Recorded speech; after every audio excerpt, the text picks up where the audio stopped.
మొలకలెత్తిన విత్తనాలు అంటే వజ్ర సమానమని నేను చెప్తుంటాను. మిగతా ఆహారాలన్నీ రాగి, వెండి, బంగారం, ఇనుము లాంటివే. వజ్రాలు అంటే ఆహారాల్లో మొలకలే. మొలకలకు సాటి పోటీ మరొక ఆహారం లేదని మీరు గ్రహించాలి.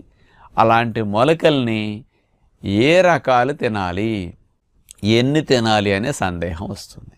మనం రకరకాలు ఉన్నప్పటికి కూడా కాస్త సులువుగా మెత్తగా ఉండాలి, తక్కువ సమయంలో తినగలగాలి, నోటికి బాగుండాలి కదా. ఇవన్నీ ఆలోచిస్తే కాస్త మాంసకృతులు లాంటి ఎక్కువ కావాలి. కాబట్టి పెసలు, అలసందలు అంటే బొబ్బర్లు, శనగలు, ఈ 3 రకాల గింజల్ని కామన్గా వాడుకోమంటాం.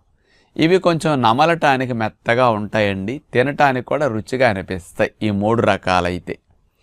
ఇతర రకాలు కొంచెం గ్యాస్ తక్కువ వచ్చే మొలకలు ఉంటాయి, కొన్ని విత్తనాలు ఉంటాయండి, అందులో ప్రోటీన్ తక్కువ ఉంటుంది.